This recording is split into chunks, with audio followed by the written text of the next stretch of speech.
आचार है ना, काफी महत्वपूर्ण है। हम आजकल ऐसे हो जाते, कभी कभार हम वरिष्ठ भक्तों को देख के भी प्रणाम नहीं करते हैं ना।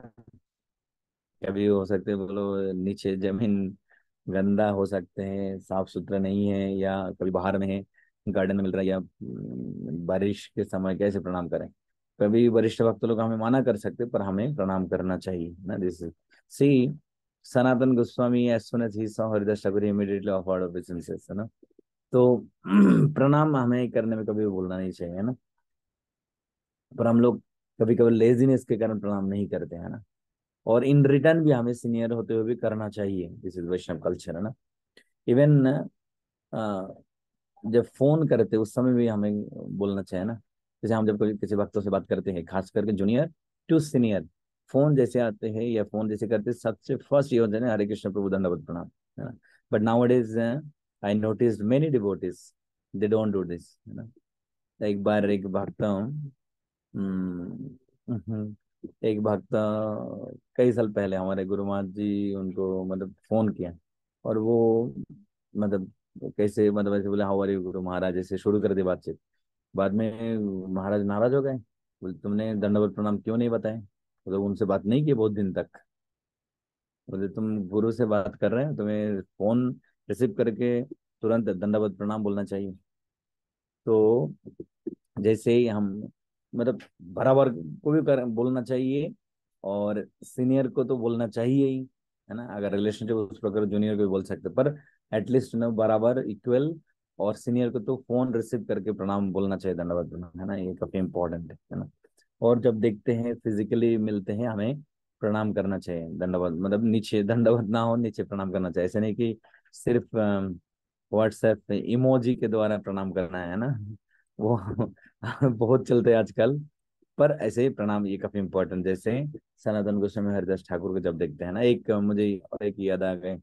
एक भक्त थे, I forgot his name, Mauritius से। वो काफी काफी मतलब सीनियर डिवोटी, मतलब उनके एज भी काफी ज्यादा हो गए थे, करीब 80 ईयर्स के। पर वो जब भी देखते थे हमारे गुरु महाराज जी को प्रणाम करते थे। और मन मतलब वो हर बार मतलब सिर्फ प्रणाम ही करते थे। तो वो बहुत खुश थे महाराज उनके ऊपर, है ना। इवन हम ओशन वर्ष में थे, प्रभुपाद जो है ना, प्रभुपाद को देखते ही प्रणाम करते थे हमारे गुरु महाराज, दंडवत प्रणाम बार बार।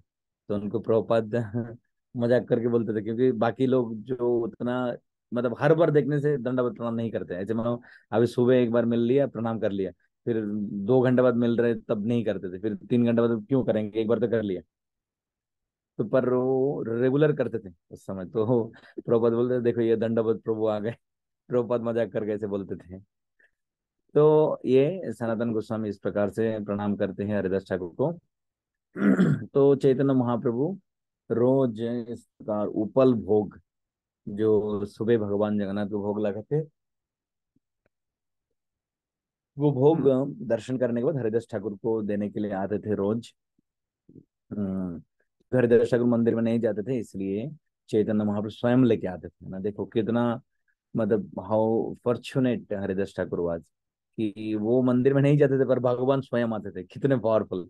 This is the power of एक बोल सकते humility and power of humbleness.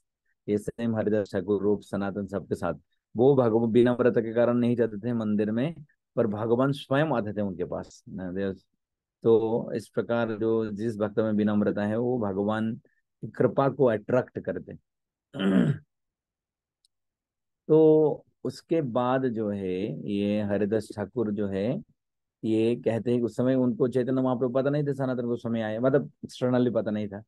तो ये हरिदास कहे सनातन करे नमस्कार, सनातन ने देखी प्रभु होइला चमत्कार। तो यहाँ पे रोज महाप्रभु आते हैं हरिदास ठाकुर से मिलने के लिए। तो सनातन गोस्वामी आए, महाप्रभु को पता नहीं है। तो हरिदास ठाकुर टोल्ड चैतन्य महाप्रभु, महाप्रभु श्री सनातन गोस्वामी आपको दूर से वहां से प्रणाम कर रहे हैं, उनके भी देखिए वो प्रणाम कर रहे हैं आपको। और सनातन गोस्वामी को देख के महाप्रभु बहुत खुश हो गए, है ना। ये भी काफी इंपॉर्टेंट है ना इसमें भी, कि वो ऐसे नहीं कि प्रणाम कर रहे हैं सामने जाके, मतलब बोल रहे महाप्रभु मैं भी आ गया, मैं भी आपको प्रणाम कर रहा है ना।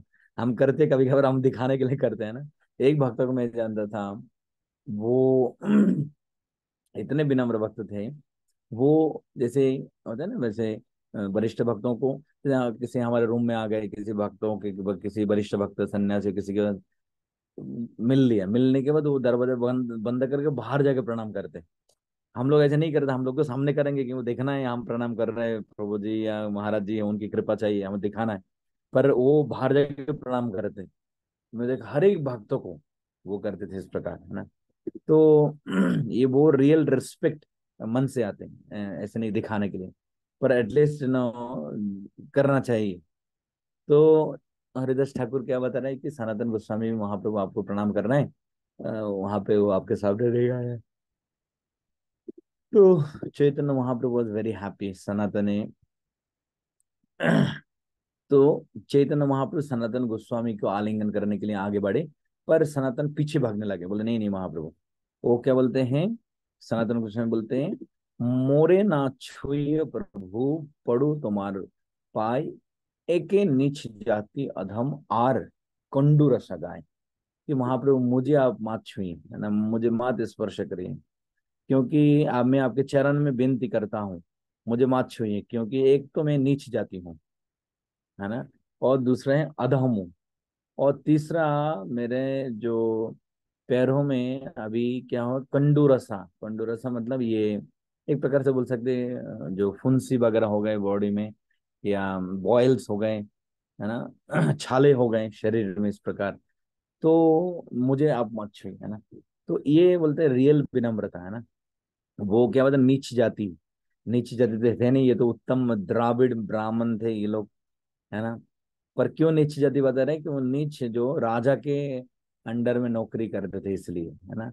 और उसके बाद क्यों अधम, हम मनुष्य में सबसे नीच हैं, और उसके ऊपर बीमार है ना। तो ऐसे तो नीच जाति के नहीं है, और मनुष्य में अधम भी नहीं है, श्रेष्ठ व्यक्ति है ना, तब भी ऐसे बता रहे हैं ना।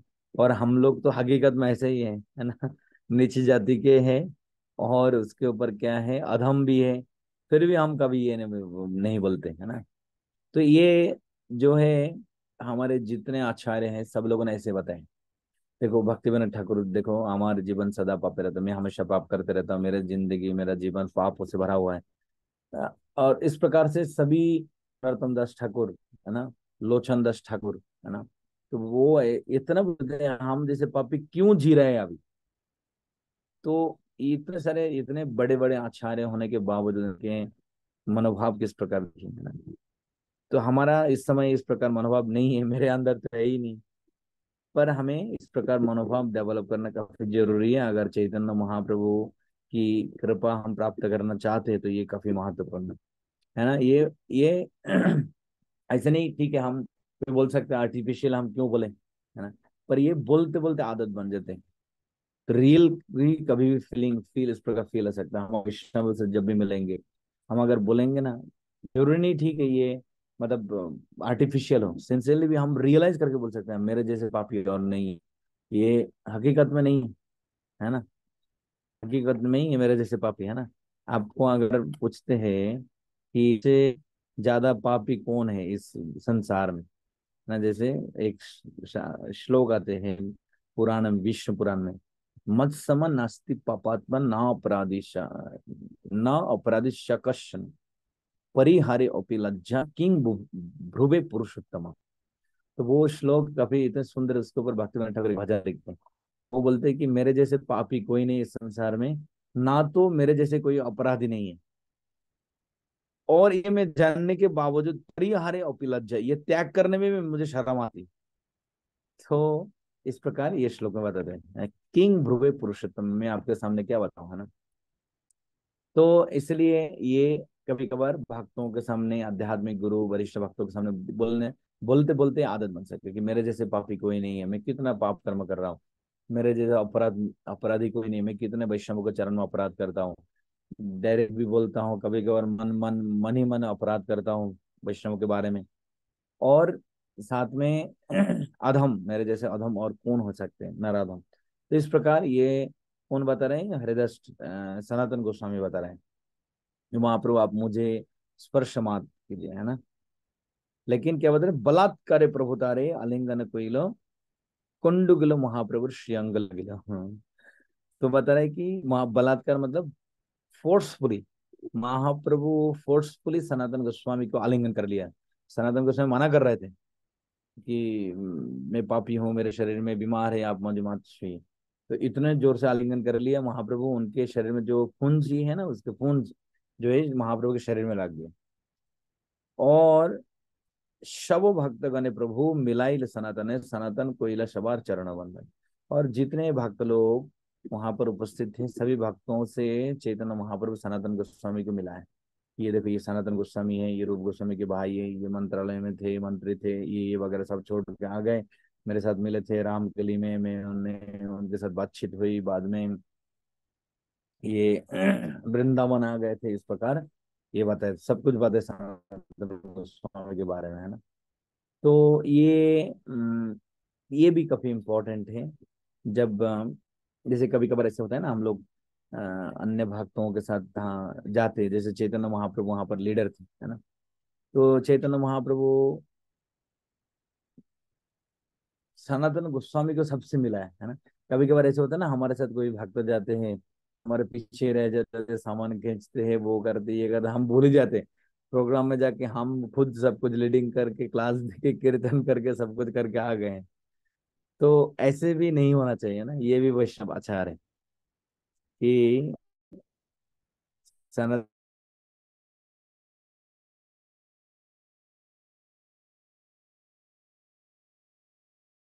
के साथ उन्हीं के डिपार्टमेंट में वो सेवा करते थे।